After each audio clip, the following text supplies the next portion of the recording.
ભાજપે ઉમેદવારોની બીજી યાદી પણ જાહેર કરી। બીજી યાદીમાં 7માંથી 5 નવા ચહેરાને તક આપવામાં આવે છે, એટલે કે વર્તમાન 5 સાંસદના પત્તા કપાયા છે।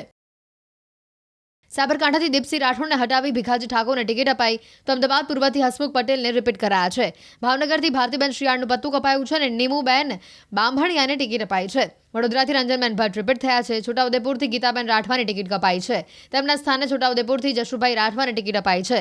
સુરતથી મંત્રી દર્શનાબેનનું પત્તું કપાયું છે અને મુકેશ દલાલને ટિકિટ અપાઈ છે। વલસાડથી કેસી પટેલને ટિકિટ કપાઈ, તો તેના સ્થાને ધવલ પટેલને ટિકિટ અપાઈ। ભાજપે અત્યાર સુધીમાં 22 ઉમેદવારોના નામ જાહેર કર્યા છે, જેમાંથી 10 સાંસદોને ટિકિટ કાપવામાં આવી છે, જ્યારે 12ને રિપીટ કરાયા છે। 4 બેઠક પર મહિલા ઉમેદવાર ઉતારાયા છે, જોકે હજી પણ જૂનાગઢ, સુરેન્દ્રનગર, અમરેલી અને મહેસાણા એમ 4 બેઠક પર કોકડું ગુંચવાયેલું છે। ભાજપે અત્યાર સુધીમાં જે 22 ઉમેદવારો જાહેર કર્યા છે, તેમાં ઓબીસી સમાજના 8 ચહેરા સામેલ કરાયા। 3 લેઉવા પાટીદાર, 1 કડવા પાટીદારને ટિકિટ અપાઈ।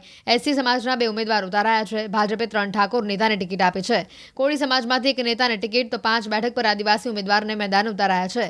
તો આહિર અને ચૌધરી સમાજમાં 1 ટિકિટ અપાઈ છે। 1 મરાઠી, 1 વણિક ઉમેદવારને મેદાન ઉતારાયા છે। આપનું નામ જાહેર કરવામાં આવ્યું છે, કેવી લાગણી હાલ?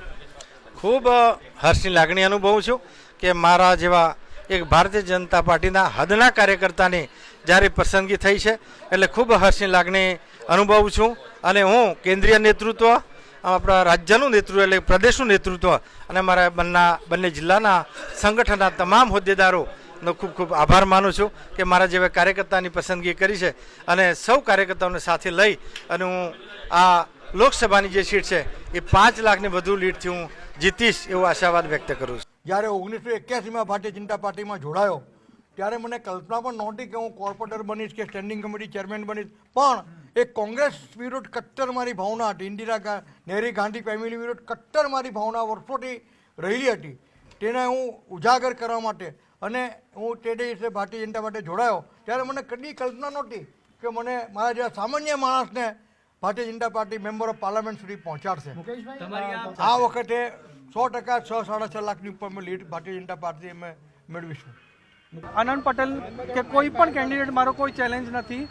અમારે વલસાડ લોકસભામાં મોદી સાહેબ જે સપનું લઈને ચાલે છે વિકસિત ભારતનું, જે અમે જોઈએ છે એના માટે 400 સીટ એનડીએ માટે અને બીજેપી માટે 370 સીટ જીતવાના છે। એના માટે અમે વલસાડ લોકસભા સીટ અમે પાટીલ સાહેબના માર્ગદર્શન હેઠળ 5 લાખની માર્જિનથી જીતવાના છે। એટલે અમારે કોઈ પણ કોમ્પિટિટર અમે નથી, અમે ભાજપને અને મોદી સાહેબને જીતાડવા માટે કામ કરીએ છીએ।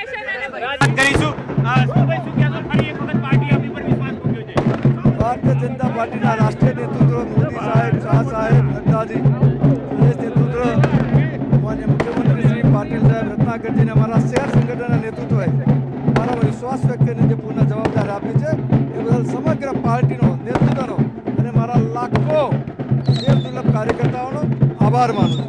આવનારા 5 વર્ષ માટે કયા કયા કામને આ પ્રાથમિકતા આપશો?